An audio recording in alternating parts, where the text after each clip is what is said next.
लोकसत्ता आणि युनिक अकॅडमीच्या वतीने आयोजित या स्पर्धा परीक्षा मार्गदर्शन सत्राकरिता उपस्थित लोकसत्ताचे सन्मान्य संपादक श्रीमान गिरीजी कुबेर, सन्मान्य श्री मुकुंदजी संगोराम, नुकतंच ज्यांचं आपण या ठिकाणी मार्गदर्शन ऐकलं ते युनिक अकॅडमीचे श्री तुकाराम जाधव, या पहिल्या सत्रामध्ये ज्यांनी मार्गदर्शन केलं त्या रश्मी करंदीकर, सचिन घागरे, उपस्थित लोकसत्ताची सर्व वरिष्ठ टीम, युनिक अकॅडमीचे सर्व टीम आणि विद्यार्थी बंधू भगिनींनो, मला प्रथम लोकसत्ताचं मनपूर्वक अभिनंदन करायचं आहे की स्पर्धा परीक्षांची तयारी करताना मी आठवतं आहे की इंग्लिश मीडियमचा न्यूजपेपर आपण वाचतो द हिंदू, तसं मराठीमध्ये एकमेव वृत्तपत्र प्राधान्याने वाचलं जातं ते म्हणजे लोकसत्ता. कारण एक स्टँडर्ड त्या ठिकाणी स्पर्धा परीक्षांकरता माहिती मिळते, जे लेख आहेत त्याचं विश्लेषण किंवा त्यामागचे जे पैलू आहेत ते मांडण्याचं जे काही त्या ठिकाणी मांडणी आहे ती मला लोकसत्तामध्ये भावते आणि म्हणून स्पर्धा परीक्षांचे विद्यार्थी मोठ्या प्रमाणात लोकसत्ता रेफर करतात. आणि विशेष कौतुक मला करावंसं वाटतं की आजच्या एवढ्या कॉम्पिटिशनच्या युगामध्ये प्रत्येक पान आणि पानाचा कॉलम आणि कॉलमचा कोपरा आणि कोपऱ्याचं सेंटीमीटर एवढा मार्केटिंगमध्ये महत्त्वाचा असताना अख्खं पान KG to PG या सदराखाली शैक्षणिक क्षेत्राला सातत्याने ते देत आलेले आहेत. हे खरोखर आपल्या महाराष्ट्रासाठी एक अभिमानाची बाब आहे. आणि तेही असं कोपऱ्यातलं कुठली चौकट न देता पान नंबर 2 मी नेहमी वाचत असतो, कारण शिक्षण क्षेत्रामध्ये गेल्या काही कालावधीमध्ये मला काम करण्याची संधी मिळाली आणि म्हणून मला लोकसत्ताचं मनपूर्वक कौतुक करायचं आहे. आजच्या या कार्यक्रमाच्या आयोजनामध्ये युनिक अकॅडमीने पुढाकार घेतला आणि विद्यार्थ्यांपर्यंत हा कार्यक्रम पोहोचवण्याचा प्रयत्न केला, त्यांचंही मी मनपूर्वक अभिनंदन करतो. सचिन घागरेचं अतिशय चांगलं मार्गदर्शन आपण या ठिकाणी ऐकलं आणि आता तो UPSC देतोय आणि त्याच्या बोलण्याचा एकूणच संदर्भ लक्षात घेता मला वाटतं की देशात 13वा तो यावा. कारण तो केवळ मी ज्या जिल्ह्यातून आलो त्या जिल्ह्याचा नसून, म्हणजे आहेच सांगलीचा आहे, परंतु मी जिथला आयुक्त आहे तिथलाही तो आहे, त्याच्यामुळे तुझा 13 नंबर तुला मिळावा अशी माझी मनपूर्वक सदिच्छा आहे. माझं जे मनोगत आहे मी 2 भागामध्ये विभागू इच्छितो. साधारणतः एक 15 मिनटं विद्यार्थी म्हणून सिव्हिल सर्व्हिसेस एक्झामिनेशनसाठी आपला अप्रोच कसा असावा, म्हणजे ज्या पद्धतीने मी परीक्षा दिली आणि गेली 10 वर्ष सिव्हिल सर्व्हिसेसचे बदल पाहतो आहे त्याच्यावर मी एक 15 मिनटं बोलेन. परंतु सिव्हिल सर्व्हिसेसमध्ये प्रवेश घेतल्यानंतर ऑफिसर म्हणून गेल्या 13 वर्षामध्ये मला जे काही पाहता आलं त्याच्याबद्दल मी एक अर्धा तास बोलेन. सिव्हिल सर्व्हिसेस एक्झामिनेशन किंवा नागरी सेवा, मग राज्यसेवा असेल किंवा संघ लोकसेवा आयोग असेल, याची जी परीक्षेची पद्धत आहे ती आपल्या विद्यापीठाच्या परीक्षेपेक्षा फार भिन्न आहे. आणि जसं मगाशी सचिनने संदर्भ दिला तसं क्रिकेट सगळ्यांनाच खेळता येतं, परंतु एखादाच सचिन तेंडुलकर किंवा धोनी असतो की तो 2020मध्येही यशस्वी होतो, वनडेमध्येही यशस्वी होतो आणि टेस्टमध्येही यशस्वी होतो. नाहीतर तुम्ही जर कुठल्याही देशाच्या टीम जर बघितल्या तर प्रत्येक फॉर्मॅटसाठी वेगळ्या टीम असतात. 2020ची टीम वेगळी असते आणि टेस्टची वेगळी असते. तसं विद्यापीठाच्या परीक्षेमध्ये यशस्वी झाला म्हणजे स्पर्धा परीक्षेच्या परीक्षेत यशस्वी होईलच याची गॅरंटी नाही आहे, कारण त्याची स्ट्रॅटेजीज पूर्ण आपल्याला वेगळी ठेवायला लागते. विद्यापीठाच्या परीक्षेमध्ये सर्वसाधारण असा अनुभव आहे की देर is a strategy of exclusion. म्हणजे मला आठवतं की युनिव्हर्सिटीच्या परीक्षेमध्ये अनेकदा की गेल्या 3-5 वर्षाचे पेपर काढायचे, त्यात कुठले प्रश्न आलेले आहेत म्हणजे आता ते रिपीट होणार नाहीत, तेवढं ऑप्शनला टाकूया आणि उरलेलं वाचूया, अशा पद्धतीने साधारणतः स्ट्रॅटेजी असते. किंवा एक विनोद सांगितला जायचा की किती पानं भरल्या जातात आणि किती पुरवण्या जोडल्या जातात त्याच्यावर जास्त मार्क मिळतात. परंतु अशा ज्या काही कृत्या आहेत त्या UPSC किंवा MPSCला चालत नाहीत आणि इथे आपल्याला नेमकेपणा असावा लागतो.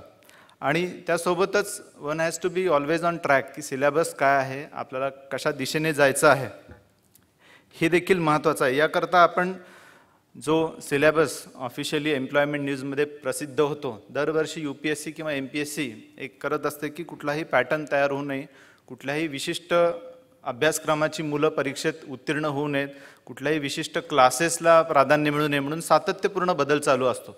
म्हणून सिलेबस लेटेस्ट सिलेबस काय आहे आणि विशेषतः गेल्या 3 ते 5 वर्षाच्या ज्या प्रश्नपत्रिका आहेत याचा विश्लेषण, याचा अभ्यास करून आपण आपली स्ट्रॅटेजी ठरवणं आवश्यक आहे. आणि टेक्स्टबुकचा आता विषय निघाला की संदर्भ पुस्तकं जी आहे ती एक स्टँडर्ड सेट आपण निवडावा. मार्केटमध्ये खूप पुस्तकं आहेत, मी पण त्या फेजमधून गेलो आहे. ज्यावेळेला मी दिल्लीमध्ये काही काळ प्रिपरेशन करत होतो त्यावेळेला JNUच्या समोर पुस्तकांची दुकानं आहेत आणि तिथे खूप पुस्तकं वेगवेगळी रंगीबेरंगी त्याची कवर असायची. वाटायचं की हेही वाचावं तेही वाचावं आणि त्याच्यामध्ये मग बराच आपला गोंधळ उडतो. एक स्टँडर्ड टेक्स्ट सेट तयार करावा आणि वारंवार त्याची उजळणी केली तर आपला वेळ वाचू शकतो. करंट इव्हेंट्सच्या बाबतीत आपल्याला बऱ्याच जणांनी सांगितले की एक स्टँडर्ड न्यूजपेपर, एक कॉम्पिटेटिव्ह मॅगझिन आणि एक इंग्लिश मॅगझिन हे अनिवार्य आहे. आणि जनरल नॉलेज आपण जेवढं चांगलं असेल त्याचा आपल्याला तिन्ही ठिकाणी फायदा होतो. जनरल स्टडीजच्या पेपरमध्ये फायदा होतो, एसेमध्ये फायदा होतो आणि इंटरव्ह्यूमध्ये देखील फायदा होतो. त्याच्यामुळे फावल्या वेळामध्ये जास्तीत जास्त अशा पद्धतीचं वाचन आपल्याला नेहमीच मदतकारक ठरतं. उत्तर लिहिण्याच्या पद्धतीमध्ये युनिव्हर्सिटीच्या परीक्षेमध्ये आणि UPSC MPSCमध्ये फरक हाच असतो की मला वाटतं आता MPSCमध्ये लिखाण काढूनच टाकलेलं आहे, ऑब्जेक्टिव्हच आहे, परंतु UPSCमध्ये नेमकेपणा मोजला जातो आणि शब्द मर्यादा देखील दिलेली असते. त्याच्यामुळे ज्याला आपण मराठीमध्ये म्हणतो की पाल्ला लावणे किंवा बीटिंग अराउंड द बुश असं न करता जे नेमकं विचारलं आहे ते जर लिहायची सवय आपण लावली तर आपल्याला ते फायदेकारक ठरू शकतं. आणि विशेषतः जनरल स्टडीजच्या बाबतीत पूर्वी पण ती पद्धत होती, आता पण आहे की one has to be very specific. किंबहुना त्या शब्दमर्यादा दिल्या असतात. 2000ची परीक्षा ज्यावेळेला मी दिली त्यावेळेला 10 शब्दात उत्तर द्या, 20 शब्दात उत्तर द्या, 50 शब्दात उत्तर द्या, 200 शब्द असे प्रश्न असायचे. आणि त्यावेळेला मला एक आठवतं की सतीश भिडे माझे सिनियर होते BJ मेडिकल कॉलेजमध्ये, त्यांनी एक वाक्य मला सांगितलं होतं की ज्याचा GSचा पेपर पूर्ण होतो तो IAS होतो. मला त्याचं फार कौतुक वाटलं की असं काय म्हणायचं त्यांना. पण ज्यावेळेला मग मी जनरल स्टडीचे क्वेश्चन पेपर अनालाइज करायला लागलो त्यावेळेला असं लक्षात आलं की पेपर वेळेत पूर्ण करणे आणि सगळे उत्तरं म्हणजे प्रश्न सोडवणे हेच फार कौशल्याचं काम आहे. आणि मला वाटतं यावर्षी तर ते आणखीन अवघड करून ठेवलं आहे. 25 प्रश्न, प्रत्येकी 200-200 शब्दाचे, असे 5000 शब्दांचा पेपर 3 तासात लिहायचा होता. अर्थात ते थोडंसं जास्तच होतं, परंतु त्याच्यावर एक वाक्य होतं की कंटेंट महत्त्वाचं आहे, आन्सरची लेंथ महत्त्वाची नाही. तर थोडक्यात आपल्याला पटकन त्या प्रश्नाची संदर्भात नेमकंपणे लिहिता आलं पाहिजे आणि याकरता आपलं वाचन देखील, आपली नजर देखील त्याप्रमाणे तीक्ष्ण असली पाहिजे. लँग्वेजेसच्या बाबतीत बोलून झालेलं आहे, परंतु मला असं वाटतं की इंग्रजीचा उगाच भाऊ करण्याची काही गरज नाही आहे. माझं सगळं शिक्षण मराठीमध्ये झालेलं होतं, तरी पण मी इंग्रजी माध्यमातून परीक्षा दिलेली आहे. पण जर तुमच्या शाळेमध्ये इंग्रजी माध्यम असेल तर निश्चितपणे तुम्ही इंग्रजी माध्यम कॉन्फिडेंटली घेऊ शकता. कॉलेजचं एज्युकेशन जर इंग्रजीमध्ये झालं असेल तर आपण निश्चितपणे इंग्रजी माध्यम घेऊ शकतो. आणि इंग्रजीचा भाऊ अजिबात करू नये. इंग्रजीमध्ये काही तुम्ही किती चांगल्या पद्धतीने इंग्रजी साहित्याचं लिखाण करता अशा पद्धतीची त्याच्यामध्ये अपेक्षा नसून तुम्हाला त्या विषयाचं आकलन झालेलं आहे का नाही आणि मांडणी करता येते का नाही एवढाच मुद्दा त्या ठिकाणी तपासला जातो. ॲडव्हान्टेज त्याच्यामध्ये आहे की रिडिंग मटेरियल हे इंग्रजीमध्ये निश्चितपणे जास्त स्वरूपात उपलब्ध आहे. अर्थात अलीकडच्या काळामध्ये मराठीमध्ये खूप त्याच्यामध्ये संदर्भ उपलब्ध झालेत, तरी पण जी व्याप्ती इंग्रजी माध्यमामध्ये आहे ती निश्चितपणे जास्त आहे. आणि जर आपण इंग्रजीमध्ये द्यायचा जर प्रयत्न करत असू तर लेटेस्ट टू एडिटर याच्यामध्ये आपल्याला एकच मुद्दा किंवा एकच विषय, सध्या जे वेगवेगळे विषय चालू आहेत तो एखादी व्यक्ती किंवा अनेक व्यक्ती वेगवेगळ्या पद्धतीने कसा विचार करतात यातून देखील आपल्याला बरंचसं शिकायला मिळू शकतं. क्लासेसच्या बाबतीत आता विषय मांडण्यात आला की अनेकांची अनेक मतं आहेत. क्लास ही काही मॅन्डेटरी गोष्ट आहे असं मलाही वाटत नाही, परंतु महत्त्वाचं मला असं वाटतं की it is very important to understand the comprehensive and vast nature of examination. आणि जर आपण एकटे तयारी करत असू तर कदाचित आपल्याला त्या परीक्षेचा आवाका, त्या परीक्षेमध्ये सध्या होत असलेले बदल, जसं आता यावर्षीपासून UPSCने एथिक्सचा एक नवीन पेपर सुरू केलेला आहे, या ज्या नवीन गोष्टी आहेत आपण एकटे तयारी करत असू तर कदाचित आपण या प्रवाहापासून थोडेसे लांब राहू आणि त्यामुळे आपली दिशा चुकण्याची शक्यता आहे. त्याच्यामुळे क्लास करावा की न करावा याबद्दल मतांतरी असू शकतील, परंतु आपण जे तयारी करणारे विद्यार्थी आहेत आणि विशेषतः सिनियर विद्यार्थी आहेत यांच्या संपर्कात असणं नेहमी फायद्याचं ठरतं. आणि गेल्या 2-3 वर्षात जे परीक्षा देऊन आलेले विद्यार्थी आहेत त्यांचं मार्गदर्शन अतिशय मोलाचं असतं असं मला वाटतं. जे उत्तीर्ण झालेले विद्यार्थी आहेत सचिनसारखे त्यांचं आपण मार्गदर्शन घेऊ शकतो. त्याचबरोबर काही विद्यार्थ्यांचा अभ्यास खूप चांगला असतो पण काही जण उत्तीर्ण होत नाहीत, त्यांचंही मार्गदर्शन महत्त्वाचं आहे असं मला वाटतं. कारण जो विद्यार्थी उत्तीर्ण होत नाही तो आपल्या अपयशाचं जास्त परीक्षण करतो किंवा विश्लेषण करतो आणि जो उत्तीर्ण झालेला आहे तो सत्कार समारंभामध्येच व्यस्त असतो असं मला वाटतं. प्रश्नपत्रिका सोडवण्याची देखील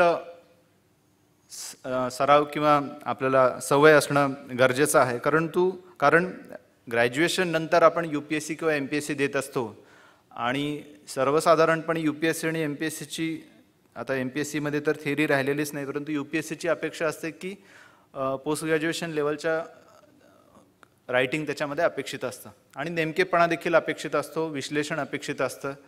तर तुम्हाला तशी जर सवय तुमच्या अभ्यासक्रमामध्ये झाली असेल तर एक वेळ तुम्ही क्वेश्चन पेपर सोडवण्यापासून म्हणजे आवश्यकता वाटणार नाही. परंतु जर आपल्याला तसं ग्रिलिंग किंवा तसा एक्सपोजर आपल्याला मिळालेलं नसेल तर मात्र परीक्षेत प्रश्नपत्रिका सोडवण्याचा सराव देखील केलं जाणं आवश्यक आहे. सुदैवाने मी BJ मेडिकल कॉलेजला MD करत असताना आमचे MDचे क्वेश्चन पेपर्सच पुणे युनिव्हर्सिटीचे असे होते की त्यामुळे क्वेश्चन पेपर सोडवण्याची वेगळी काही प्रॅक्टिस मी UPSCसाठी केलेली नव्हती. एकाच वेळेला अनेक परीक्षा द्याव्या का, अनेक म्हणजे MPSC आणि UPSC याबाबत देखील ठाम असं मत मला सांगता येणार नाही. परंतु एक चांगली गोष्ट आपल्याकरता घडलेली आहे की आता UPSCच्या सिलेबसमध्ये आणि MPSCच्या सिलेबसमध्ये फारसा अंतर राहिलेलं नाही आहे. दोन्हीचा सिलेबस आता फारसा कॉमन झालेला आहे आणि त्याच्यामुळे साधारण असा ट्रेंड आहे की MPSC करून आधी एक सीट हातात ठेवायची आणि मग UPSCची तयारी करायची, which is relatively better strategy. कारण मगाशी रश्मी करंदीकर यांनी सांगितलं की एक फॉलबॅक ऑप्शन आपल्याकडे असला पाहिजे. जसं मी त्यावेळेला MBBSच्या शेवटच्या वर्षाला इंटर्नशिपमध्ये प्रवेश करत असताना UPSCची तयारी करायचा निर्णय घेतला, परंतु त्यावेळेला तर पुण्यामध्ये किंवा महाराष्ट्रामध्ये मार्गदर्शनाची फारच अडचण होती आणि त्या पार्श्वभूमीवर समजा जर आपण UPSC नाही झालो आणि मग 2-3 वर्ष तयारी केली आणि मग MDची सीट पण हातात जाईल अशा द्विधा मनस्थितीमध्ये असताना पहिल्यांदा मग एक हातामध्ये काहीतरी करिअर असावं म्हणून मग मी MDला प्रवेश घेतला आणि तयारी करत होतो. तर तसं आपण MPSC आणि UPSCचा सिलेबस आता बऱ्यापैकी कॉमन झाला असल्यामुळे जर आपल्याला UPSC करण्यामध्ये थोड्याशा मर्यादा असं वाटत असतील तर निश्चितपणे MPSCची एक सीट हातात घेऊन आपण UPSCची तयारी करणं एक चांगली स्ट्रॅटेजी राहू शकेल. परंतु MPSCची सीट हातात आल्यानंतर आपण UPSC करणार होतो हे विसरू नये. कारण असे मी काही विद्यार्थी बघितलेले आहेत की त्यांनी UPSCची तयारी करायची होती, एक फॉलबॅक ऑप्शन म्हणून MPSCची सीट मिळाली, पण नंतर मग त्या कामातच व्यस्त झाले किंवा त्या संपूर्ण याच्यामध्ये अडकून गेले की ते UPSC हे आपलं मूळ ध्येय होतं हे विसरून गेले. इंटरव्ह्यूच्या बाबतीत इंटरव्ह्यू हे तुमचं ज्ञान तपासण्यासाठी नाही तर तुमचं व्यक्तिमत्व तपासण्याची एक परीक्षा आहे आणि त्यामुळे त्या व्यक्तिमत्व तपासणीमध्ये तुम्ही किती प्रामाणिक आहात हे बघितलं जातं. एक घडलेला किस्सा सांगतो, हा बहुतेक 2000 किंवा 1999च्या आसपास आहे, म्हणजे मी परीक्षा दिल्याच्या 1-1.5 वर्ष आधी एका विद्यार्थ्याने आपल्या UPSCच्या मेन एक्झामिनेशनच्या फॉर्ममध्ये ते विचारतात तुमच्या हॉबीज वगैरे काय आहे, तर त्याने छंद लिहिला होता की टेनिस आणि ट्रेकिंग आणि तो 97ला लिहिलं होतं, नापास झाला. दुसऱ्या वर्षी लिहिलं, इंटरव्ह्यूला सिलेक्शन नाही झालं. तिसऱ्या वर्षी त्याने लिहिलं की क्रिकेट आणि वाचन. आणि ज्या वेळेला इंटरव्ह्यू पॅनलसमोर तो गेला त्यावेळेला इंटरव्ह्यू पॅनलने विचारलं की तुमच्या हॉबीज काय आहे, तर त्याने सांगितलं की क्रिकेट आणि वाचन. पण 2 वर्षापूर्वी तर तुमच्या हॉबी या होत्या.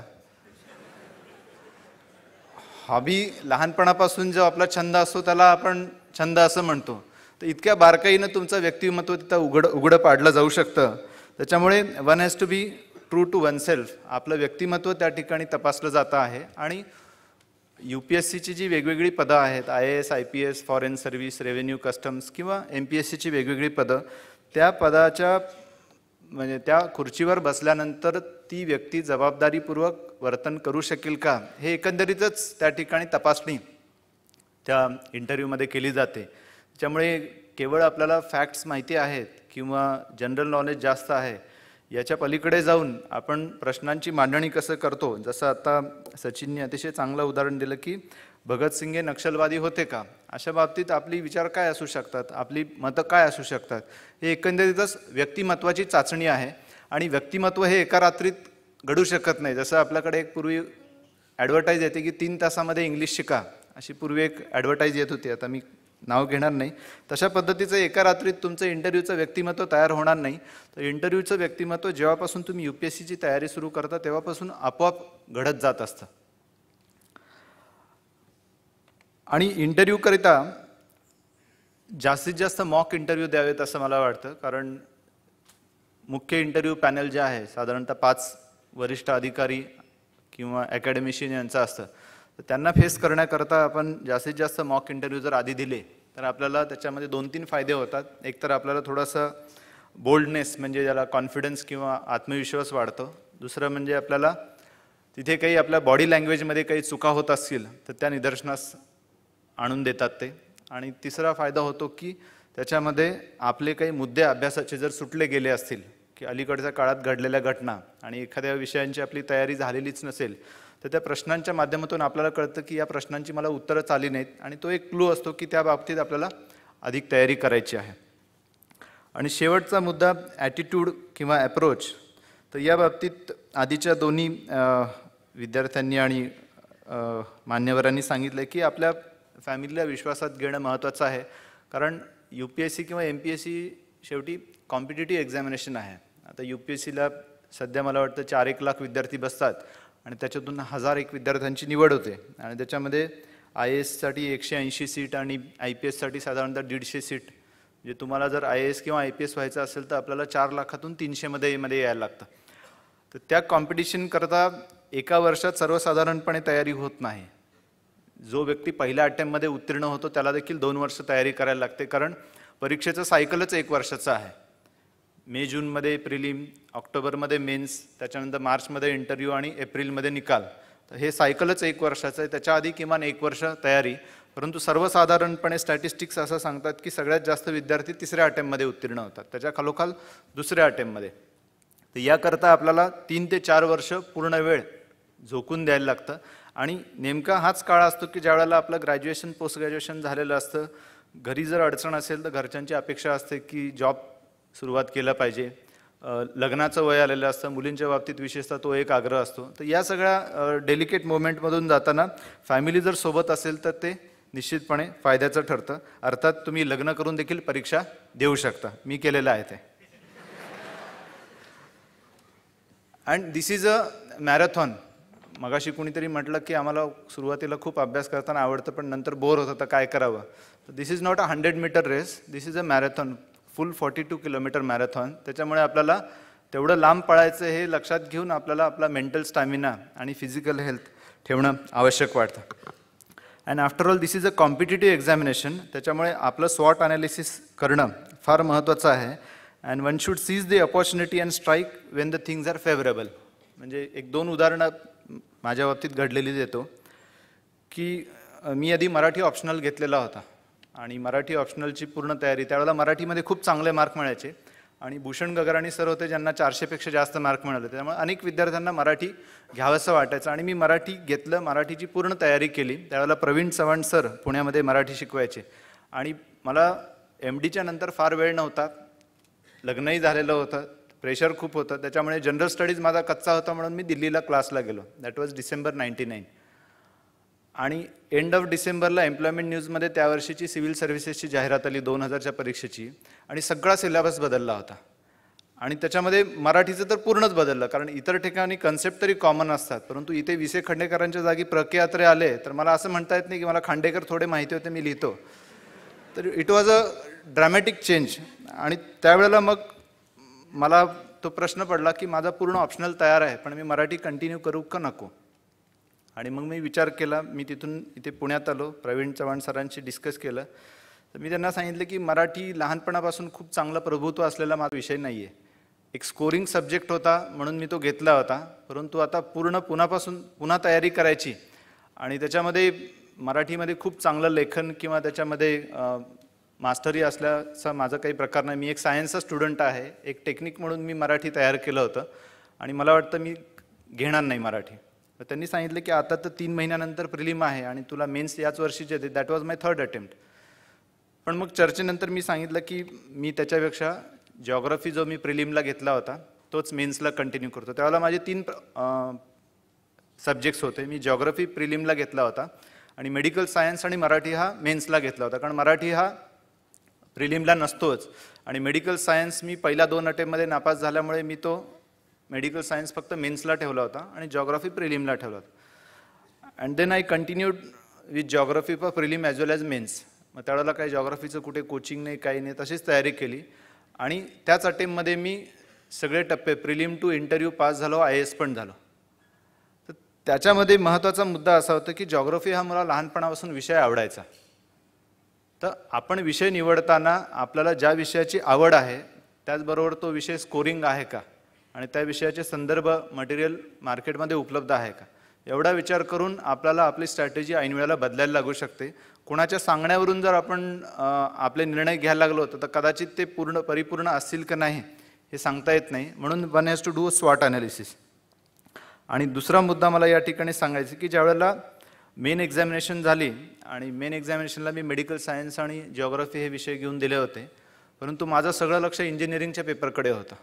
कारण 4 लाखमधून 300 विद्यार्थी किंवा 150 विद्यार्थी IAS होणार. त्यावेळेला तर 56च सीट होत्या. म्हणजे 97 to 2002 असा एक अत्यंत कठीण पिरियड होता की जे परीक्षांची तयारी करत होती त्यांना फक्त 56च सीट IASच्या होत्या. माझं लक्ष त्यात सगळ्या इंजिनिअरिंगकडे होतं, कारण इंजिनिअरिंगला त्या काळामध्ये खूप चांगले मार्क मिळायचे आणि IITचे वगैरे विद्यार्थी 450, 450 असे मार्क 600 पैकी मिळवायचे. तर ज्या दिवशी मला कळालं की सगळे इंजिनिअरिंगचे पेपर अवघड गेलेले आहेत त्या दिवशी मी खूप खुश झालो की आता हे सगळे बाहेर सरकतील आणि आपला दरवाजा उघडा होईल. आणि लगेच मी इंटरव्ह्यूची तयारी करायला लागलो आणि fortunately that year I could qualify. So कधी कधी तुम्ही खूप चांगली तयारी असते परंतु ती वेळ तुमची आलेली नसते. तर ती वेळ कधी आलेली आहे ते बघणं आवश्यक आहे आणि लगेच ती अपॉर्च्युनिटी सीज करणं आवश्यक आहे. So this was in short about the preparation. Approach as an officer याच्याबद्दल मला थोडंसं विस्ताराने बोलायचं आहे की आपण मुळात सिव्हिल सर्व्हिसेसकडे का वळतो किंवा का वळालं पाहिजे. तर मला असं वाटतं की आपण सर्वजण ज्या वेळेला याच समाजामध्ये वावरतो त्यावेळेला प्रत्येकाला कुठेतरी मनामध्ये सुप्त इच्छा असते की मी ज्या समाजाचा घटक आहे त्याकरिता काहीतरी केलं पाहिजे, काहीतरी चांगलं केलं पाहिजे असं प्रत्येकाला कुठेतरी मनात वाटत असतं. काहीजण NGOच्या माध्यमातून प्रयत्न करतात, काहीजण राजकारणाच्या माध्यमातून प्रयत्न करतात. परंतु मला वाटतं की याच्यापेक्षा ॲडमिनिस्ट्रेटिव्ह सर्व्हिस हे अतिशय आय वुड से की convenient way of doing service, कारण त्याच्यामध्ये आपल्याला पगार मिळतो. NGOमध्ये पगार मिळत नाही, आपल्याला स्वतःचे पैसे रेज करायला लागतात. राजकारणात पैसे कसे निर्माण केले जातात हा माझा विषय नाही आहे. परंतु administration is a paid social service. इथे आपल्याला केवळ सॅलरी मिळत नाही तर देर is a protection of tenure.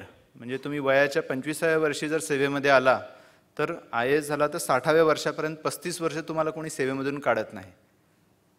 There is a provision that you can be removed from service. पण आत्ता जेवढे अधिकारी काम करत आहेत त्याच्यामध्ये अतिशय तुरळक अपवाद असेल 0.1% की काही चुकीच्या कामामुळे सर्व्हिसमधून काढून टाकलेलं आहे. So there is not only a provision of salary but also protection of tenure. आणि या पलीकडे जाऊन तुम्ही रिटायर झाल्यानंतर तुम्हाला पेन्शन देखील आहे की जे राजकारणामध्ये किंवा NGOजना नाही आहे. So this is a very good option for social service. याच्या व्यतिरिक्त आपल्याला पर्क्स आहेत की जसं मगाशी मला वाटतं सचिनने सांगितलं की आपल्याला घर मिळतं, बंगला मिळतो, हाताखाली मदतीला स्टाफ असतो. हेच जर तुम्ही प्रायव्हेट सेक्टरमध्ये गेला तर याच्याकरता तुम्हाला तुमच्या खिशातूनच पैसे खर्च करायला लागतात. त्यापुढे जाऊन आपल्याला अथॉरिटी मिळते, पॉवर्स असतात, मानमराता, प्रेस्टिज असतं. आणि या पलीकडे जाऊन सगळ्यात महत्त्वाचं म्हणजे there is a excellent opportunity to make change in the society. की ज्या खुर्चीवर तुम्ही बसता, कुठल्याही खुर्चीवर बसा, मग तो शिक्षणाधिकारी असेल, गटविकास अधिकारी असेल, डेप्युटी CEO असेल, DYSP असेल किंवा जिल्हाधिकारी असेल, त्या खुर्चीवर सर्वसामान्यांचे प्रश्न हाताळण्याची एक अतिशय महत्त्वाची संधी आपल्याला प्राप्त होते. आणि म्हणून मला वाटतं की administration being a paid social service is a better way of going for social service, कारण इथे आपल्याला अनेक सिक्युरिटी आहेत. हल्लीची आणि महाराष्ट्रातली अशी ट्रेंड आहे पूर्वीपासूनची की हुशार मुलं जी आहेत ती सगळी एकतर इंजिनिअरिंगला जातात किंवा मेडिकलला जातात आणि मग त्याच्या पुढे जाऊन मग IITला जाण्यासाठी प्रयत्न केले जातात. मेडिकलमध्ये देखील एम्स किंवा चांगल्या इन्स्टिट्यूटमध्ये पोस्ट ग्रॅज्युएशन करायचे. IIMकडे जाण्याची देखील ट्रेंड वाढलेली आहे because there is a good job, salary चांगली मिळते आणि मग याच्यातले अनेक विद्यार्थी चांगल्या संधी मिळतात म्हणून परदेशी जातात आणि मग बरेचसे तिकडेच सेटल होतात.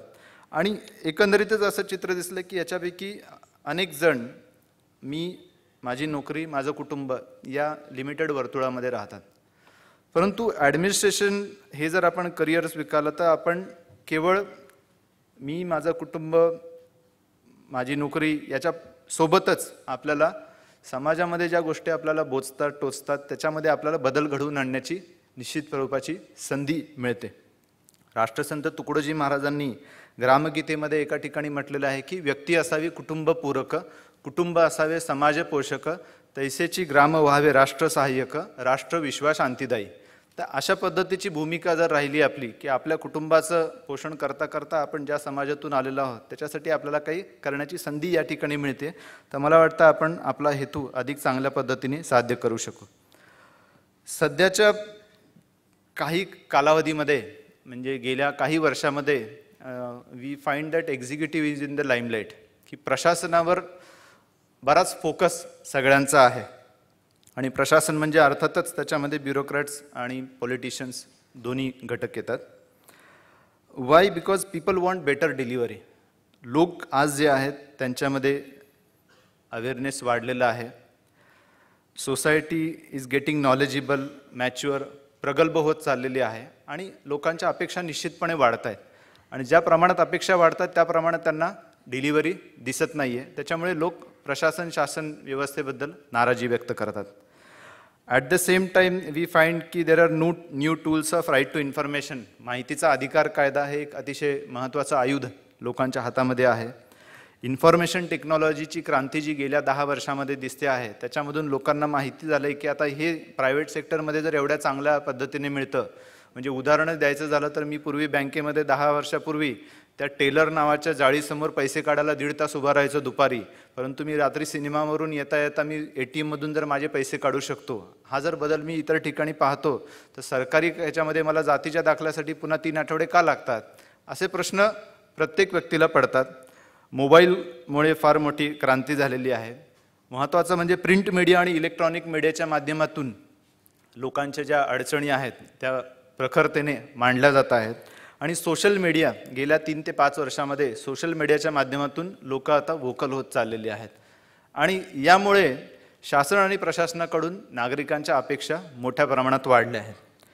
यामध्ये मध्यंतरी एका कार्यक्रमाच्या निमित्ताने मी दिल्लीला गेलो होतो आणि एका अधिकाऱ्यांच्या बोलण्यामध्ये मी एका अनौपचारिक चर्चेमध्ये ऐकलं की दिल्लीमध्ये आता जो निर्णय प्रक्रिया आहे अधिकाऱ्यांमध्ये ती थोडीशी स्लो डाऊन झालेली आहे आणि त्याची कारणं त्यांनी सांगितलं की there are 6 C's which are responsible. C for CAT, CAG, CVC, CBI, court, civil society आणि कव्हरेज बाय मीडिया.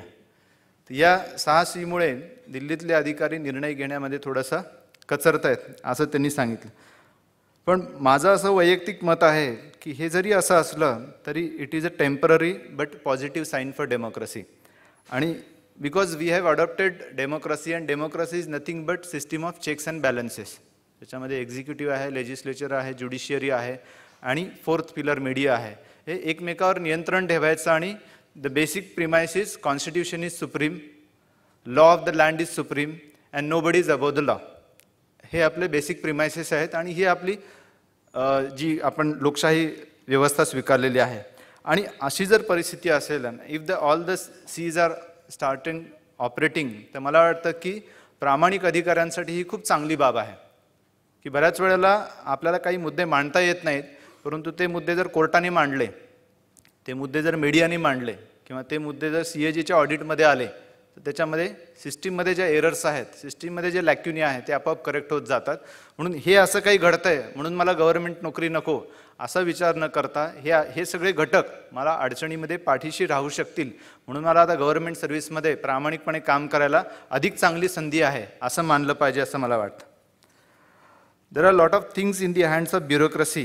आपण प्रत्येक वेळेला असं म्हणतो की राजकारणामध्ये काही दोष आहेत किंवा राजकारणी मंडळीमध्ये दोष आहेत, त्याच्यामुळे मला काम करायला मर्यादा आहेत, असं रडगाणं न गाता जे अधिकार आपल्याला आहेत ते अधिक चांगल्या पद्धतीने वापरले तर निश्चितपणे चांगलं काम होऊ शकतं. प्रत्येक वेळेला काही प्रत्येक मुद्द्यावर लोकप्रतिनिधींशी खटका उडतो असं अजिबात नाही आहे. काही मर्यादित मुद्दे असतील, परंतु बरेचसे मुद्दे जे आहेत ते प्रशासन स्वतःहून हाती घेऊ शकतं. अगदीच उदाहरण द्यायचं झालं तर साधा सोपा मुद्दा आहे की आपल्याला जर चांगल्या योजना राबवायच्या असतील तर त्याकरता आपल्याला तसं उत्पन्न देखील त्या सरकारकडे मिळणं गरजेचं आहे. अगदी सोपं उदाहरण माझ्या महापालिकेतलं देतो की महापालिकेच्या याच्यामध्ये आता लोकल बॉडी टॅक्स लागू केला आहे, परंतु गेल्या काही महिन्यांपासून औद्योगिक क्षेत्रामध्ये विशेषतः ऑटोमोबाईल सेक्टरमध्ये प्रचंड मंदी आहे आणि त्याच्यामुळे उत्पन्न आमचं निश्चितपणे घटतं आहे. परंतु या पार्श्वभूमीवर आमच्या असं लक्षात आलं की मालमत्ता कर किंवा प्रॉपर्टी टॅक्स जो आहे, जनगणनेमध्ये 4,30,000 कुटुंबांची नोंदणी आहे, परंतु प्रत्यक्ष मालमत्ता कर देणारे लोक 3,65,000च आहेत. त्यावेळेला आमच्या लक्षात आलं की अनेक लोकांचे या ठिकाणी प्रॉपर्टीज आहेत परंतु ते टॅक्स भरत नाहीत. आम्ही 100% सर्वे 3.5 महिन्यामध्ये केला आणि आम्हाला 81,000 प्रॉपर्टीज आढळल्या की जे टॅक्सेस देत नव्हत्या. आता असं काम हाती घेऊन महापालिकेचं उत्पन्न वाढवणे आणि त्याच्यामध्ये चांगले प्रकल्प हाती घेणे याला कुठल्याही राजकारणी मंडळींचा विरोध नसतो. असे अनेक उदाहरणं आहेत. किंवा एक्सपेंडिचरच्या बाबतीत मध्यंतरी एक नांदेडमध्ये मला अनुभव आला की जी संजय गांधी निराधार योजना किंवा इंदिरा गांधी योजना या ज्या काही सोशल असिस्टन्सच्या योजना आहेत त्याच्यामध्ये अनेक लाभार्थी जे आहेत त्यांची नावं बोगस आहेत असं तक्रारी आल्या होत्या. मग आम्ही 100% व्हेरिफिकेशन केलं. त्याच्यामध्ये जिल्ह्यामध्ये 19,000 लाभार्थी बोगस निघाले. म्हणजे जे अस्तित्वात नव्हते, ज्यांची नावं फिक्टिशियस होती किंवा जे मयत होते किंवा ज्यांची नावं 2-2, 3-3 ठिकाणी गावामध्ये होती, ती सगळी नावं आम्ही वगळली आणि साधारणतः 10,80,000 10,80,00,000 एवढं ॲन्युअल सेविंग त्याच्यामध्ये झालं. अशा बाबतीत विरोध होत नाही. तर जे आपल्याला मूलभूत जबाबदारी दिली आहे त्याच्यामध्ये अनेक जबाबदाऱ्या पार पाडताना कुठेही पॉलिटिशियनची फ्रिक्शन होतं असं मला वाटत नाही. काही मर्यादित गोष्टी आहेत की ज्याच्यामध्ये होतं, पण त्याच्यामधून देखील आपल्याला मार्ग काढता येऊ शकतो. शासनामध्ये साधारणतः आढावा ज्यावेळेला घेतला जातो त्यावेळेला वृत्तपत्रांमध्येही मी वाचतो की या वर्षीचा फक्त 16%च निधी खर्च, 17%च निधी खर्च. परंतु अधिकारी म्हणून आपण त्याच्या पलीकडे जाऊन प्रयत्न करू शकतो की निधी हा एक इनपुट आहे त्या प्रकल्पाकरिता. त्याच्या पलीकडे जाऊन आउटपुट जे आहे की फिजिकल ॲसेट क्रिएशन झालेलं आहे का, आणि त्याच्या पलीकडे जाऊन आउटकम की ते ॲसेट क्रिएशन जे झालं आहे ते ज्या हेतूने करण्यात येणार होतं खरोखर त्या ठिकाणी त्याचा फायदा होतोय का. म्हणजे उदाहरणार्थ आदिवासी भागामध्ये फार मोठ्या प्रमाणात पैसा खर्च होतो, तिथे प्राथमिक आरोग्य केंद्र झालं पाहिजे. तर ते पैसा खर्च झाल्याचा रिपोर्ट गेला म्हणजे लोकांना लगेच सेवा मिळायला लागल्या असं होत नाही. त्याच्यातून खरोखर प्राथमिक आरोग्य केंद्र उभा राहिलं आहे का, बिल्डिंग झाली आहे का, इक्विपमेंट्स आली आहेत का, हा टप्पा. आणि त्याच्या पलीकडे जाऊन खरोखर डॉक्टर लोक तिथे राहतात का, नर्स तिथे आहे का, लोकांना सेवा देते का. तर अधिकारी म्हणून ह्या सगळ्या गोष्टी ज्या आहे याचा जर आपण पाठपुरावा केला तर लोकांना जास्त समाधान मिळू शकतं. शासनामध्ये आपण ज्यावेळेला काम कराल त्यावेळेला आपल्या हातामध्ये आता 2 अतिशय महत्त्वपूर्ण आयुधं आलेली आहेत आणि आपल्याला देखील त्याचा उत्तम फायदा करता येऊ शकेल. एक म्हणजे RTI आणि दुसरं म्हणजे IT. कारण गेल्या 5 ते 7 वर्षामध्ये जे काही असं चित्र रंगवलं जातं की फार घोटाळे होत आहेत किंवा फार भ्रष्टाचार होतोय, तर मला असं वाटतं की भ्रष्टाचार पूर्वीही होत होता, परंतु RTIमुळे तो आता उघडकीस येतो आहे आणि त्याच्यामध्ये कुठेतरी चाप बसतो आहे. आणि definitely it is a tool for good governance आणि ते आपण जास्तीत जास्त वापरलं पाहिजे. याच्यामध्ये काही चांगली उदाहरणं आपल्या महाराष्ट्रामध्ये आहेत की जसं एक 10 वर्षापूर्वी डॉक्टर नितीन करीर यांनी रजिस्ट्रेशन डॉक्युमेंट्सचे जे होतात त्याच्यामध्ये पूर्ण कम्प्युटरायझेशन करून अतिशय सिम्प्लिफाय केली प्रोसेस. की पूर्वी लोकांना ते कागद परत मिळायचे नाहीत, आपले जे मालमत्तेचे दस्तऐवज आहेत ते परत मिळायचे नाहीत, परंतु त्यांनी अशा पद्धतीने ते आउटसोर्स मॉडेल तयार केलं की अर्ध्या तासात तुमचा दस्तऐवज तुम्हाला परत मिळतो आणि रजिस्ट्रेशनची प्रक्रिया देखील होते. तर ITचा आपल्याला अशा पद्धतीने करता येऊ शकतो. स्कॉलरशिप स्कीम गेल्या 1.5 वर्षापूर्वी शासनाने सुरू केलेली आहे की पूर्वी अनेक विद्यार्थ्यांच्या ज्या शिष्यवृत्ती आहेत विशेषतः ग्रॅज्युएशन पोस्ट ग्रॅज्युएशन करणाऱ्या आर्थिकदृष्ट्या मागास विद्यार्थ्यांच्या, मागासवर्गीय विद्यार्थ्यांच्या, त्यावेळेला बऱ्याच वेळेला नोंदणी चुकीच्या पद्धतीने किंवा खोटी नोंदणी विद्यार्थ्यांची केली जायची आणि संस्था चालकांकडे सगळे पैसे जायचे. परंतु डायरेक्ट विद्यार्थ्याचा अकाउंट उघडून विद्यार्थ्याच्या अकाउंटमध्ये ज्यावेळेला शासनाने पैसे पाठवायला सुरुवात केली त्यावेळेला करोडो रुपयाची बचत त्याच्यामध्ये झाली. It is possible only because of information technology. Pimpri Chinchwad महापालिकेमध्ये आम्ही 6 महिन्यापूर्वी एक प्रयोग सुरू केला आहे की for proactive display of information, विविध विभागांचं कामकाज कसं चालतं आणि नागरिकांच्या अडचणी त्याच्यामध्ये कशा पद्धतीने ते सोडवू शकतात याकरता frequently ask questions FAQ based आम्ही सिस्टीम सुरू केली आहे सारथी, आणि त्याला प्रचंड रिस्पॉन्स मिळतो आहे. आजपर्यंत 6 महिन्यात 80,000 नागरिकांनी त्याचा फायदा घेतलेला आहे आणि या सिस्टीमला खर्च आला आहे फक्त 26 लाख. तर अशा पद्धतीचे ITचा उपयोग करून आपल्याला अनेक लोकांच्या समस्या त्याच्यामध्ये सोडवण्यामध्ये पुढाकार घेता येऊ शकतो. In government if you are doing sincere work you are not alone, असा माझा मुद्दा आहे की जर तुम्ही खरोखर प्रामाणिक प्रयत्न करत असाल तर तुम्ही एकटे नसता, तुमच्याबरोबर खूप लोक असतात, तुमच्याबरोबर खूप मोठ्या प्रमाणात नागरिक असतात आणि नागरिकांमध्ये देखील अनेक नागरिक तुमचे जे चांगले प्रयत्न चालले असतात त्याच्याशी खंबीरपणे पाठीशी उभा राहतात. मीडिया मी पाहतो आहे गेल्या 12 वर्षामध्ये की खरोखर प्रामाणिक प्रयत्न एखादा अधिकारी, कर्मचारी, मग तो कुठल्याही कॅडरचा असेल, कुठल्याही रँकचा असेल, जर करत असेल तर मीडिया हल्ली स्ट्रॉंगली त्या अधिकाऱ्याच्या पाठीशी उभा राहतो. आणि सोशल मीडिया की जी यंग जनरेशन आहे, सोशल मीडियाच्या माध्यमातून ती यंग जनरेशन ओळखते की काय चांगलं चालू आहे आणि काय वाईट चालू आहे. हे गेल्या 3 ते 4 वर्षातला बदल आहे आणि त्यांच्या नेटवर्कमधून त्यांच्यामध्ये चर्चा चालू असते की कुठे चांगलं होतं आणि कुठे वाईट होते. मग ते पोलीस खात्यात असेल, जिल्हा परिषदमध्ये असेल, महापालिकेत असेल, आणि त्याच्यातून एक सपोर्ट बेस त्या अधिकाऱ्याला मिळत असतो. त्याच्यामुळे definitely if you are doing sincere work you are not alone. Political क्लासच्या बाबतीत there is a blame game often की आपण राजकारणी मंडळींना दोषी देतो आणि बदल्या आणि इतर प्रकरणांमध्ये. तर मला असं वाटतं की the politicians always choose officers suitable to them politically as well as administratively. कारण त्यांना 2 रोल प्ले करायचे असतात. They have a role for the party and they also have a role for the people. त्याच्यामुळे त्यांना दोन्ही प्रकारचे अधिकारी आवश्यक असतात. आणि if you are honest and efficient you too will be look for. कारण जे अधिकारी डिलिव्हर करतात, जे अधिकारी चांगलं काम करतात, असे अधिकारी देखील राजकारणी मंडळींना आवडतात. कारण लोकांच्या योजना राबवण्यासाठी देखील अशा अधिकाऱ्यांचा फार महत्त्वाचा रोल असतो. आणि वेगवेगळ्या राज्यामध्ये पहा, वेगवेगळ्या क्षेत्रामध्ये पहा, अशा अधिकाऱ्यांच्या देखील पाठीशी राजकारणी मंडळी निश्चितपणे उभी राहतात. गव्हर्नमेंटमध्ये मगाशी जो मुद्दा बोलण्यामध्ये आलेला आहे की it is after all a teamwork. जसं रश्मी करंदीकर यांनी सांगितलं की इट इज अ टीमवर्क, आणि आपल्याला जर जास्त डिलिव्हर करायचं असेल तर one has to build one's team. माझा असा एक ब्रॉड प्रिन्सिपल आहे 20-60-20. त्याच्यामध्ये 20% जे असतात ते स्वयंप्रेरित असतात की कुणीही अधिकारी येऊ, कुठलंही शासन येऊ, की ते 20% लोक कायम चांगलंच काम करत असतात. मग ते सगळ्याच क्षेत्रामध्ये आहे की समाजकारणामध्ये असेल किंवा मीडियामध्ये असेल की 20% लोकांना कधी काही सांगायला लागत नाही, ते आपलं आपलं काम खूप चांगलं करतात. दुसऱ्या टोकाचे 20% जे आहेत की त्यांना तुम्ही कितीही प्रयत्न केला तरी ती हाताबाहेर गेलेली केस असते. त्यांना तुम्ही पनिशमेंट करा, काय करा, ते बियॉन्ड कंट्रोल असतात. पण हे 60 मधले जे असतात दे आर फेन्स सिटर्स, की ते तळ्यात की मळ्यात अशी परिस्थिती असते. आपला लीडर कसा आहे, आपल्याला काय पद्धतीने मार्गदर्शन करतात, तुम्ही जर त्यांना त्या पद्धतीने मोटिवेट केलं तर दिस टीम बिकम्स 20+60-80%. पण तुम्ही जर त्याच्यामध्ये सुस्त, आळशी आणि तुमच्याकडून त्यांच्याकडे जर काही प्रेरणा जात नसेल तर दे 60 गो टू दोज 20.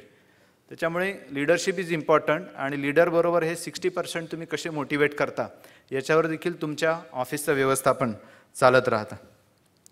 आणि हे करत असताना देखील मला टीका करायची नाही आहे, परंतु दुसरा एक अँगल मांडायचा आहे की बऱ्याचदा मी काही तरुणांशी चर्चा करतो त्यावेळेला गव्हर्नमेंट सर्व्हिसमध्ये कशाला जायचं, चौकशा मागे लागतात, टीका होते, मीडियामध्ये बदनामी होते, अमुक तमुक, अशा बऱ्याच गोष्टी काही संवादामध्ये ऐकायला आल्या. पण मला असं वाटतं की we should not feel low while entering the services. कारण ज्या सोसायटीमधून आपण आलेलो आहोत त्या सोसायटीमध्येच काही त्रुटी आहेत, काही दोष आहेत. Government is not the only sector which is completely filled up with flaws. Private सेक्टरच्या बाबत मी उदाहरणं घेतलेली आहेत. एज्युकेशनच्या क्षेत्रामध्ये की ज्यावेळेला मी नांदेडमध्ये कॉपी मुक्ती अभियान, तुम्ही कॉपी युक्त म्हटला, ते कॉपी मुक्त आहे. ते ॲक्च्युली आमचं स्लोगन असा होता की मुक्त कॉपीकडून कॉपी मुक्तीकडे. नांदेडचे कोणी आहेत का इथे? हां, तर दे आर विटनेस. नाही, तुम्ही कॉपी केली असं मला म्हणायचं नाही, परंतु ती सिस्टीम जी सुधारणा झाली आहे त्याचे तुम्ही विटनेस आहात. तर त्यामध्ये कॉपी मुक्तीच्या ज्यावेळेला आम्ही ड्राईव्ह राबवला त्यावेळेला 2009मध्ये 3,500 विद्यार्थी मास कॉपीमध्ये सापडलेले होते. आणि 3,500 विद्यार्थी मास कॉपीमध्ये कसे सापडले तर सगळ्यांना खूप चांगले मार्क मिळाले. सगळ्यांचे पेपर मॉडरेशनला गेले लातूर बोर्डामध्ये. मॉडरेशन ज्यावेळेला सुरू झालं त्यावेळेला मॉडरेटरनाही धक्का बसला, कारण सगळ्यांची उत्तरं केवळ सारखी नव्हती तर सगळ्यांनी केलेल्या चुका देखील सारख्या होत्या. विच इज हायली इम्प्रोबॅबल की पृथ्वी तलावर 3,500 विद्यार्थ्यांचा मेंदू एकाच पद्धतीने चालेल हे प्रोबॅबिलिटीमध्ये देखील उदाहरण असू शकत नाही. अधिक चौकशी केलं असं त्यांच्या असं लक्षात आलं की मुखेड तालुक्यामध्ये काही संस्था चालकांनी पेपर सुरू झाल्यानंतर 5 मिनिटात तर टीचर्स रूममध्ये गेला. एका टीचरनी बसून त्याची सगळी मॉडेल आन्सर्स लिहिली आणि त्याच्या सगळ्या फोटोकॉपीज केल्या आणि त्यांच्या संस्थांमध्ये सगळ्या विद्यार्थ्यांना वाटून टाकल्या.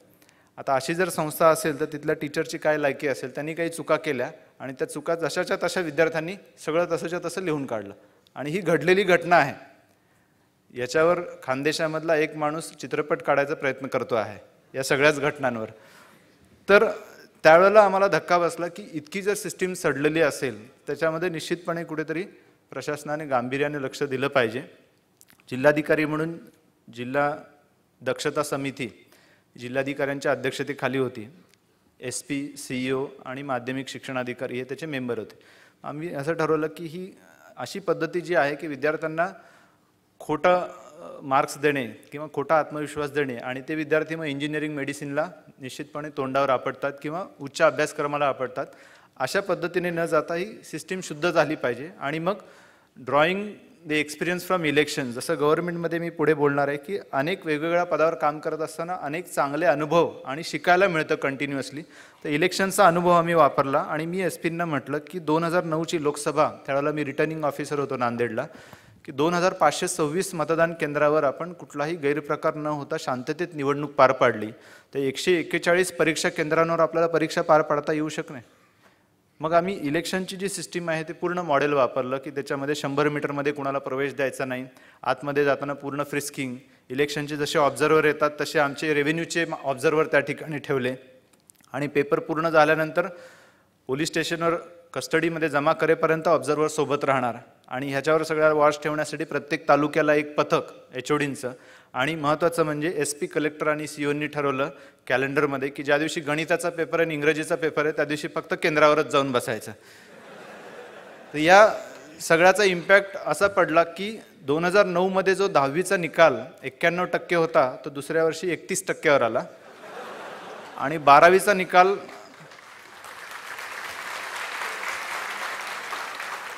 82% होता तो 24%वर आला. पण आम्ही त्याच्यामध्ये ओळखलं की बऱ्याच वेळेला असं होतं की एक आपला प्रयोग होतो, मग त्याचं कौतुक होतं आणि मग तो प्रयोग थांबतो तिथे आणि पुन्हा, कारण ही सवय आहे लहानपणापासून, ही सवय लवकर तुटणार नाही. आम्ही त्याच वेळेला ठरवलं की हे कंटिन्युटी याच्यामध्ये ठेवली पाहिजे. आणि मग त्याच्यानंतर पुढचा टप्पा कुठला तर ऑक्टोबरची परीक्षा, कारण 76% लोक नापास झालेली पुन्हा ऑक्टोबरला येणारच आहेत. तशीच सिस्टीम राबवली. दरम्यान पालकांच्या सभा घेतल्या, संस्था चालकांच्या घेतल्या, शिक्षकांच्या सांगितलं आणि त्यांना सांगितलं की आम्ही अशाच पद्धतीने परीक्षा घेणार आहोत. आणि अहो आश्चर्य की शिक्षक शिकवायला लागले, विद्यार्थी वाचायला लागले, पालक विद्यार्थ्यांकडे लक्ष द्यायला लागले. आणि मग दुसऱ्या वर्षी हा 24%चा निकाल 43%पर्यंत पोहोचला. Still it was lowest in the state next year also. आणि 31%चा निकाल 51%पर्यंत पोहोचला. पुन्हा ऑक्टोबरला तसंच चालू ठेवलं. आणि मार्च 12च्या परीक्षा, म्हणजे मी इथे यायच्या आधीच्या परीक्षा, मग तो 43%चा निकाल 67%पर्यंत गेला आणि 51%चा निकाल 63%पर्यंत गेला. आणि त्या वर्षी नांदेडचा 12वीचा निकाल हा स्टेट ॲव्हरेजपेक्षा जास्त होता, एकही कॉपी न होता. सलग 3 वर्ष त्यामागे लागल्यामुळे सगळ्यांच्या असं लक्षात आलं की याच्यामध्ये आपल्याला अभ्यास केल्याशिवाय पर्याय नाही. तर एक अधिकारी म्हणून किंवा एक टीम म्हणून अशा पद्धतीचं आपण कॉन्ट्रीब्युशन समाजाला निश्चितपणे देऊ शकतो की एक वाईट सवय त्या ठिकाणी लागली होती आणि विद्यार्थ्यांना पूर्ण आत्मविश्वास सोडून दिला होता की पुस्तकं आणि कॉप्या आणि गाईड असल्याशिवाय आपण पास होत नाही. ती मुलं अभ्यास करायला लागलेत. परंतु मला माझा मुद्दा होता की गव्हर्नमेंटमध्ये एंटर करताना आपण लो मोरल ठेवू नये. ज्या आम्ही कॉप्या पाहिल्या त्या सगळ्यात जास्त कॉप्या ह्या प्रायव्हेट शाळांमध्ये होत्या, ना की जिल्हा परिषद शाळांमध्ये होत्या. आणि जे काही मी आता मुखेडचं उदाहरण दिलं ते सगळ्या प्रायव्हेट शाळा होत्या, सो कॉल्ड संस्थाचालक, सो कॉल्ड शिक्षण सम्राट. यासोबतच त्याच्या पाठोपाठ दुसऱ्या वर्षी योगायोगाने आम्हाला गव्हर्नमेंटकडून पायलट करायला मिळाला पटपडताळणीचा. कारण गव्हर्नमेंटच्या लेवलला खूप मोठ्या प्रमाणात पदनिर्मितीचा प्रस्ताव प्रलंबित होता. त्याचबरोबर गव्हर्नमेंटकडे अनेक तक्रारी आलेल्या होत्या की ज्या विद्यार्थी संख्येच्या आधारे पदं मंजूर करायची शिक्षकांची, त्या विद्यार्थी संख्येबाबतच अनेक ठिकाणी तक्रारी आणि संशयाचं वातावरण आहे. आणि म्हणून 100% पटपडताळणी करावी अशा पद्धतीचा शासन स्तरावर निर्णय झाला. परंतु राज्यामध्ये 2 कोटी विद्यार्थी आहेत, तर 2 कोटी विद्यार्थी एका वेळेला तपासायचे कसे, याच्यावर चर्चा चालू असताना तत्कालीन शिक्षण मंत्र्यांनी हा कॉपीचा आमचा जो प्रयोग आहे तो पाहून, कॉपी मुक्तीचा, आम्हाला बोलवलं आणि विचारलं की तुम्ही पायलट करू शकाल का. तर त्यावेळेला आम्हालाही इच्छा होती की याच्यात काहीतरी काळाबेरा आहे. कारण मी SP CEO ज्यावेळेला जायचो त्यावेळेला ह्या सगळ्या गोष्टी दिसायची की वर्गात 24 बेंच आहेत आणि 10च विद्यार्थी परीक्षा देत आहेत. जनरली 10वीची परीक्षा कोणी चुकवणार नाही, मग उरलेले 14 विद्यार्थी गेले कुठे. तर त्यावेळेला मग आम्ही त्यांना सांगितलं की yes we will do the pilot. आणि त्यांनी सांगितलं की आम्हाला 3 आठवड्यात तुमचा रिझल्ट पाहिजे. त्यांनी 2-3 अटी टाकल्या की जो पायलट तुम्हाला करायचा आहे तो तुम्ही एकाच दिवशी करायचा, म्हणजे हे विद्यार्थी दुसऱ्या दिवशी दुसऱ्या शाळेत, तिसऱ्या दिवशी तिसऱ्या शाळेत तेच विद्यार्थी दाखवले जाऊ नयेत. आणि तुम्ही सगळ्यांना कुठलीही सूचना न देता करायचा.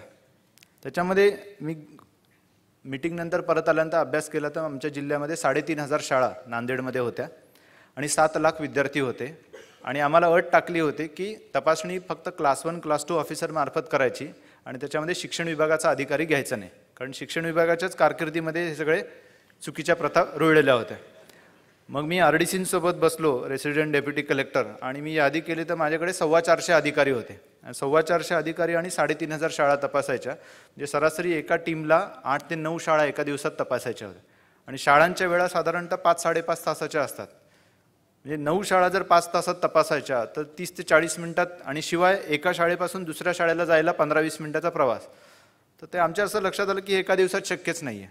मग आम्ही त्याच्यामध्ये खूप विचार करत बसलो की हे कशा पद्धतीने करायचं. कारण एकेका शिक्षण सम्राटाच्या 4-4 शाळा एका तालुक्यात होत्या. मग तो आजचे विद्यार्थी डेफिनेटली उद्या दुसरीकडे दाखवणार, परवा तिसरीकडे दाखवणार.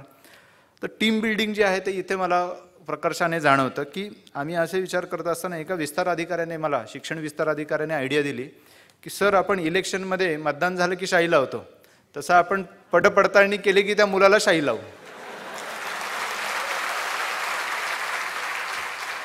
And that was a very brilliant idea. ती मग लगेच माझ्या डेप्युटी इलेक्शन ऑफिसर, उपजिल्हा निवडणूक अधिकाऱ्याला मी बोलवलं की ते आत्ता आपण लोकसभा गेल्या वर्षी केली होती, विधानसभा, ती शाई कुठून आणली होती. तर त्यांनी सांगितले की सर, आपल्या भारत देशामध्ये एकाच ठिकाणी ती बनते, म्हैसूर इंक फॅक्टरी. आम्ही लगेच म्हैसूर इंक फॅक्टरीला फॅक्स पाठवला. आम्हाला 7 लाख लोकांना तपासायचं आहे आणि तेवढी शाई आम्हाला पाहिजे. त्यांनी आम्हाला 2,000 बॉटलची रिक्वायरमेंट दिली. आम्ही विमानाने माणूस पाठवला, 7 लाख लोकांची म्हणजे विद्यार्थ्यांची तपासणीची शाई आणली. आणि पडताळणी आम्हाला 4 दिवस लागले, 7, 8, 9, 10 सप्टेंबर. दुसऱ्या एका बाबतीत आमचं आणि वरिष्ठांचे मतभेद होते. त्यांनी सांगितले की कुठलीही पूर्वसूचना द्यायची नाही. मी असा मुद्दा मांडला की आपण पूर्वसूचना देऊन करू, म्हणजे त्याच्यानंतर त्यांच्याकडे काही निमित्त किंवा सबब राहणार नाही. आणि आम्ही सगळ्या लोकप्रतिनिधींना लिहिलं, पेपरमध्ये प्रेस कॉन्फरन्स घेतली, सगळ्या मुख्याध्यापकांना कळवलं की आम्ही 7, 8, 9, 10ला पटपडताळणी करतो, सगळ्या विद्यार्थ्यांनी शाळेतच असलं पाहिजे. आणि एवढ्या सगळ्या प्रयोगानंतर जी पटपडताळणी झाली त्याच्यामध्ये 7 लाख विद्यार्थी आम्ही तपासले, 1,40,000 विद्यार्थी बोगस आढळले, ॲबसेंट, अँड दॅट वॉज 20%. आता माझा मुख्य मुद्दा गव्हर्नमेंट आणि प्रायव्हेटचा होता. तर याच्यामध्ये जिल्हा परिषद शाळांमधलं ॲबसेंटीचं प्रमाण हे 8 ते 9% होतं आणि प्रायव्हेट शाळांमधलं प्रमाण 40 ते 50% होतं. म्हणून आपण जे सतत म्हणतो की गव्हर्नमेंट हे जास्त चुकीचं आहे, त्रुटीयुक्त आहे, असं नाही. तर प्रायव्हेट सेक्टरचे आपण उदाहरणं आपल्या डोळ्यासमोर येत नाहीत, ते अधिक भीषणावह आहेत. आणि हा रिपोर्ट ज्या वेळेला 12 सप्टेंबरला आम्ही शासनाकडे पाठवला, नेक्स्ट डे कॅबिनेट होती, कॅबिनेटने लगेच तो स्वीकारला आणि ताबडतोब संपूर्ण राज्यामध्ये पटपडताळणी करायचा निर्णय घेतला, जी 3 ऑक्टोबर ते 5 ऑक्टोबर 2011 झाली. आणि संपूर्ण राज्यामध्ये 2 कोटी विद्यार्थी, त्याच्यापैकी 20 लाख विद्यार्थी बोगस आढळले, 10% विद्यार्थी. आणि त्या वर्षीचं शिक्षण विभागाचं बजेट होतं 28,000 कोटी रुपयांचं. आता त्याच्यामध्ये 10% जर आपण बचत केली तर किती पैसे वाचतात. तर अशा अनेक ऑपॉर्च्युनिटी आपल्याला काम करताना मिळतात आणि निश्चितपणे ह्या चांगल्या ऑपॉर्च्युनिटीज आहेत.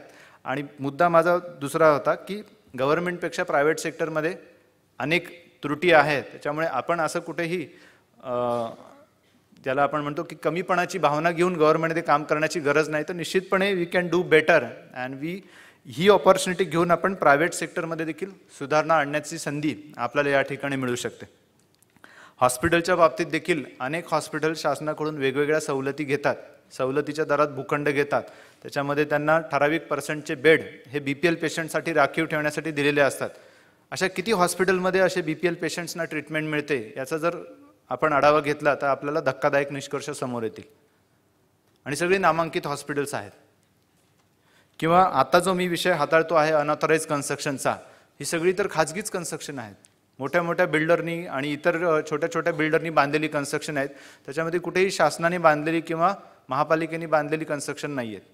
ही सगळी प्रायव्हेट सेक्टरनी बांधलेली कन्स्ट्रक्शन आहेत.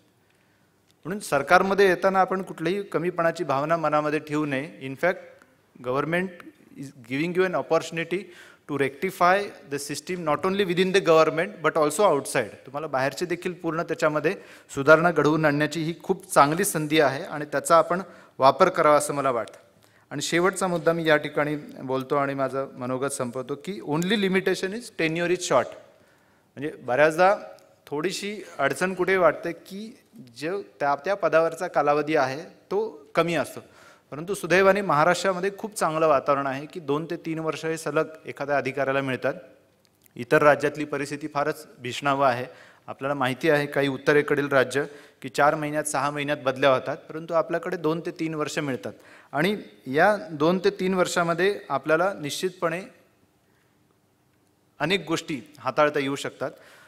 तुलनात्मकदृष्ट्या तुम्ही NGOमध्ये असाल किंवा प्रायव्हेट सेक्टरमध्ये असाल आणि तुमचा मेंटल ॲटिट्यूड तसा असेल तर निश्चितपणे एकाच क्षेत्रामध्ये अतिशय खोलामध्ये जाऊन आपण काम करू शकाल. मग आरोग्य असेल, शिक्षण असेल किंवा रोजगार असेल, तितकं आपल्याला एकाच क्षेत्रामध्ये खोलामध्ये जाऊन काम करणं सरकारमध्ये या टेन्युअरच्या लिमिटेशनमुळे जमणार नाही. परंतु या उलट तुम्हाला अनेक वेगवेगळ्या क्षेत्रामध्ये काम करायची संधी मिळेल आणि त्याच्यामध्ये अतिशय चांगले अनुभव, एनरिचिंग एक्सपिरियन्सेस मिळतील असं मला वाटतं. जसं मला यवतमाळमध्ये हागणदारी मुक्त गाव अभियानमध्ये खूप चांगला काम करण्याचा अनुभव मिळाला आणि त्यावेळेला 120 गावं आम्ही हागणदारी मुक्त करू शकलो आणि खूप चांगलं त्याच्यामध्ये विचारांचं परिवर्तन त्या मोहिमेमध्ये मिळू शकलं. पर्यावरण शिक्षणाचा विषय विद्यार्थ्यांमध्ये नेऊन विद्यार्थ्यांमार्फत बंधारे, वनराई बंधारे बांधायची मोहीम आम्ही घेतली आणि 100% शाळांकडून मला 2 वर्ष रिस्पॉन्स मिळाला. आणि विद्यार्थ्यांचे बंधारे बांधून शेतकरी स्वतः आता बंधारे बांधायला लागलेत आणि याच्यामध्ये शासनाचा एकही पैसा खर्च नाही. हा एक चांगला अनुभव त्या ठिकाणी मिळाला. अकोल्यामध्ये मला वेगळे अनुभव मिळाले की त्यावेळेला शेतकरी आत्महत्यांचा विषय 2007 ते 2009च्या दरम्यान गाजत होता. तर जे शेतकऱ्यांचे प्रश्न आहेत ते समजून घेऊन त्यांच्या बाबतीत आपल्याला शासनाच्या योजना कशा पद्धतीने त्यांच्यापर्यंत पोहोचवता येतील आणि त्याच्यामध्ये गॅप्स काय आहेत, शेतकऱ्यांची मानसिकता बदलण्यासाठी काय करता येऊ शकेल. तिकडे राष्ट्रसंतांचा फार प्रभाव असल्यामुळे गुरुदेव सेवा मंडळं, राष्ट्रसंत तुकडोजी महाराजांची अनेक गावामध्ये आहेत. तर त्याच्यामार्फत आपल्याला या योजना कशा पोहोचवता येतील हा एक चांगला अनुभव मिळाला. नरनाळा एक सुप्रसिद्ध किल्ला या मेळघाटमध्ये आहे, परंतु दुर्लक्षित किल्ला होता. तिथे वनपर्यटनाला त्या ठिकाणी प्रोजेक्ट करता येऊ शकलं. नांदेडमध्ये आत्ता बोलल्याप्रमाणे शिक्षण क्षेत्रामध्ये अनेक विदारक स्थिती समोर आल्यानंतर अनेक चांगले प्रयोग त्या ठिकाणी करायची संधी मिळाली. कॉपीमुक्त अभियान असेल, पटपडताळणी असेल किंवा महात्मा गांधी रोजगार हमी योजनेमधून जलसंधारणाचे प्रयोग असेल की ज्याच्यामध्ये नांदेड जिल्ह्याला नॅशनल अवॉर्ड देखील मिळाला. ई-गव्हर्नन्सचे प्रयोग असतील किंवा आता पिंपरी चिंचवडमध्ये अगदी वेगळा विषय हाताळायला मिळतो आहे की MRTP ॲक्ट म्हणजे Maharashtra regional town planning act आणि म्युनिसिपल कॉर्पोरेशन ॲक्ट हे पूर्ण कायदे धाब्यावर बसून कुठेही वाटेल तिथे बांधकामं. आणि त्याच्यामध्ये दुर्दैवाने आपण पाहिलं की मुंब्र्यासारख्या घटना किंवा डॉकयार्ड रोडसारख्या घटना की या इमारती जर सुपरविजन खाली झालेल्या नसतील, त्याला जर बांधकाम परवाना दिलेला नसेल तर ती कशी बांधलेली आहे, त्याचा पाया कसा आहे, त्याचा स्लॅब कसा बांधलेला आहे, त्याच्यावर कोणाचंही इंजिनिअरिंगचं सुपरविजन नसतं आणि अचानक एका रात्रीत या पत्त्यासारख्या कोलमडतात आणि शेकडो जीवांची त्या ठिकाणी गमावावा लागतो. तर अशा पार्श्वभूमीवर या कायद्यांची अंमलबजावणी करण्याचा एक वेगळा अनुभव इथे मिळतो आहे.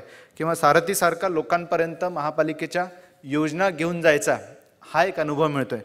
तर थोडक्यात मला असं वाटतं की या जॉबमध्ये पर्टिक्युलरली UPSC किंवा IAS किंवा अशा पद्धतीच्या जॉबमध्ये there is a diversity of challenges and array of opportunities to make the change.